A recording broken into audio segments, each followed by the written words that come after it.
So what had actually happened there was, backtracking a little bit, we'd been contacted by a guy called Fred Wilson, who some of you may know and some of you probably don't, who's a pretty famous venture capitalist out of New York, who's the managing partner of a firm called Union Square Ventures, who are the lead VC behind Twitter, for example, Delicious, Tumblr, Boxy, and the stream of companies goes on. So he's fairly well known. Now he's also a massive music lover, and he'd contacted us at the beginning and just said, hey, I love the site, it's fantastic, and he tweeted about it and was just very, very friendly. But he actually came back for one reason. Around that time we were having the problems and said, hey, if there's ever anything I can do to help you guys out, let me know. And Stephen said to him, well, actually, there is. You don't happen to know anybody at Google, do you? Because we've got a bit of a problem. And he said, well, as a matter of fact, I do, and you would expect someone like that would. So he had a chat with a guy called David Yun, who at the time was the Google VP of Strategic Alliances, which is a pretty high up position. He's now the President of Media and Studios at AOL. So basically Fred emailed David and said, look, can you help these guys out? Can you turn them back on? He emailed back us and said, look, I've just had a chat with Fred. I'm going to get you guys switched back on, and can you tell Fred that I've helped you out? So, there's obviously some favours being exchanged there. So I guess the moral of the story there was sometimes, it does help to know people in certain circles. And to a degree, I suppose, it is a little bit of a disadvantage for us being a startup that's really kind of playing virtually in the US space, but not having any presence on the ground whatsoever over there, literally just having a team here. So thankfully we got switched back on. But there was another lesson that we learned out of that, and that was that sometimes problems are just an excuse or reason to innovate. And out of innovation, you will always have some kind of byproduct of unexpected benefits. So if you actually look at what happened there, we were forced to improve our site. Previously, all we did was play audio. Now we had to play audio and video, and very quickly. We were now indexing another massive source, MySpace, as opposed to just YouTube. We'd met people. We met people at YouTube, Google, Union Square Ventures, MySpace. Both MySpace and YouTube had pretty much explicitly given us permission to do what we were doing, which somewhat legitimised our whole approach to streaming music in a space that's quite grey depending on which side of the fence you sit on. So there was lots of unexpected benefits that came out of that, which were fantastic. Two more lessons I want to share with you. I'm just conscious of time. So the next one was that sometimes, well, always, I think, PR rewards the unexpected, or doing things that are unexpected. So around August, so this is another month later, Wired magazine wrote another story about us, and I think the headline was something like tech that powers online music chart powers share trading site. It was a fairly provocative, out there kind of headline. A bit slightly concerning at first, but certainly there was a lot of truth to it. What had actually happened, what was the backstory there, was that we'd been working with Macquarie Bank out of Sydney for quite some time, probably 10 months before we launched Hunted. We'd done a deal with Macquarie to license our technology inside a share trading program website called Macquarie Edge, which is a ComSec E-Trade competitor. So if you go into Macquarie Edge, our stuff, our technology is the search engine. You go and search for BHP, basically that's us that delivers the results on our page from all sorts of various sources. So, but it was a very unexpected headline, and it was an interesting process attempting to work through that media opportunity with Macquarie's fairly traditional PR department. So if you can imagine, the way that it sort of happened was suddenly we get an email, hey guys, I want to do a story on this whole, we are Hunted, Macquarie link up, that's cool. This is the angle I'm thinking of going with. This is the Wired writer that I'm representing now. And we said, look, that's a fantastic opportunity. I'd like to contact Macquarie. I contacted Macquarie PR. Yeah, well, look, can we do a meeting? I can arrange something in a week's time. I said, look, you know, they're actually in Los Angeles, so yeah, there's going to be a bit of a time difference. Oh, I'm not sure we can talk to anybody in LA. You know, we're kind of only really mandated to do business here. We can't promote ourselves overseas, etc. And I just, you know, it all got too hard very, very quickly. And I thought, this is an opportunity that's just going to go to the sideline immediately if we stuff about. And Macquarie, who's, you know, actually a very innovative, forward-thinking company, I know at a senior level really wanted a story like that. So we just decided to kind of ignore the PR advice that we were getting, and we tried to do the right thing. We wrote a story, a PR release if you like, for the Wired writer that presented the story in an appropriate way and presented Macquarie in an appropriate way, and they just ran the story. Now, interestingly, about 2.5 weeks later, I went to a launch party in Sydney for Macquarie Edge, and up on the big screen in the background they had, you know, the headlines of all the media that they generated in a short time, and, you know, our headline was there. In fact, Hunter had generated about 40% of the headlines that they had generated, and all the senior guys absolutely loved it because it was exactly the positioning they wanted. They wanted to be positioned as different and innovative, and to get recognised in a magazine like like Wired was exactly what they were going for. PR rewards the unexpected, that's for sure. So another lesson, I guess if we fast forward now to the beginning of this year, the site was doing about 180 to 230,000 unique sessions, so it's a lot, but, you know, nobody in Brisbane has heard of the site, nobody in Australia really.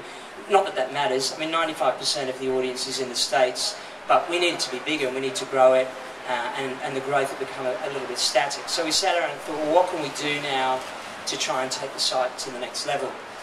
And we thought, well, if we teamed up with a bigger player, somebody with lots of traffic already and some marketing muscle, somebody in the music space who might, in the longer term, help to solve some potential music licensing issues that we may bump into at some point, who would that be? And we thought, okay, MySpace. And one of the other reasons we chose MySpace was that, you know, MySpace has obviously had some, you know, pretty serious challenges over the last 18 months, 2 years, well, really since the appearance of Facebook. But especially over the last year, and they are trying to reinvent themselves and return to their kind of musical roots. So we thought, you know, maybe they will be open to working with somebody small and different and innovative.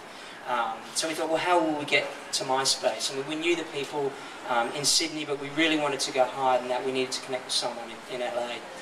And then coincidentally, about 3 weeks later, MySpace announced what they called a developer challenge. So they opened up all this MySpace data, a thing they call the MySpace real-time stream, so developers can get access to a fire hose of messages being generated by MySpace in real time, you know, hundreds and hundreds of messages every minute about just what's happening on MySpace, what do people listen to, you know, what are they sharing, what are they liking, all that kind of stuff.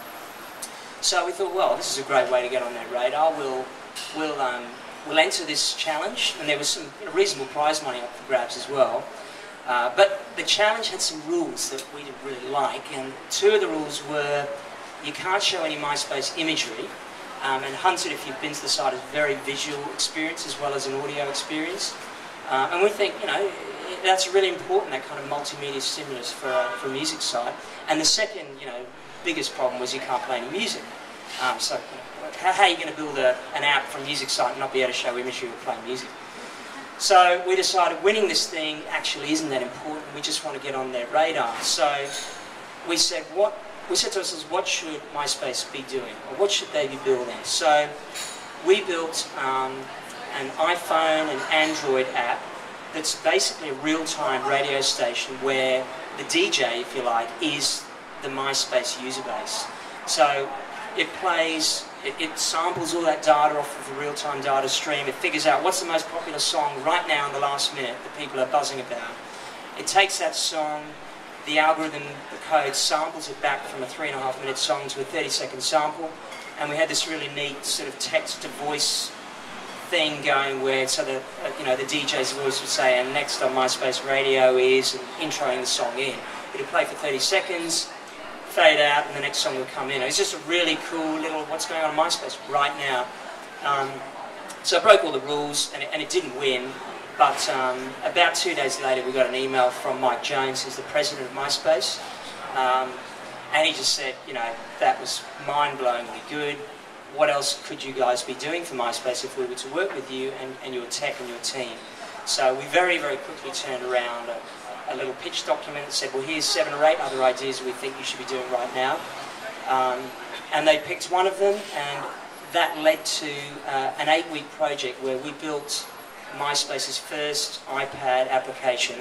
And this is out of the LA office, so here we are in Brisbane, and you know, it's pretty mind-blowing to think they would deal with anyone outside of the Valley in New York. Actually, when we sometimes talk about the Valley, they go, oh, the Valley, and we say, no, actually, we're talking about Fortitude Valley.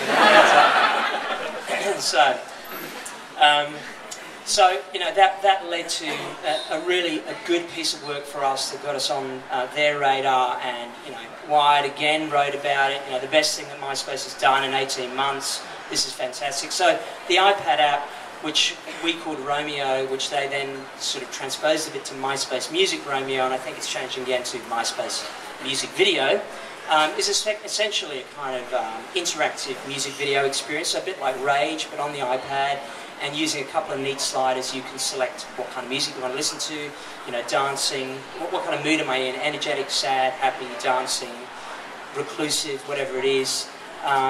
And then it will just play you music. You can love the stuff that's happening, and then the app kind of learns about what you love, and you can say, play me more like the stuff I love, and it just plays you more stuff. So it's all hooked into the We Are Hunted kind of recommendation engine as well. So I guess out of that there was another lesson, which was sometimes it's really important to break the rules, or at least bend the rules a little bit. So we didn't win the comp, and we broke the rules, but I'm sure the winner didn't get an email from Mike Jones from MySpace and get the opportunity to do an 8-week project with them.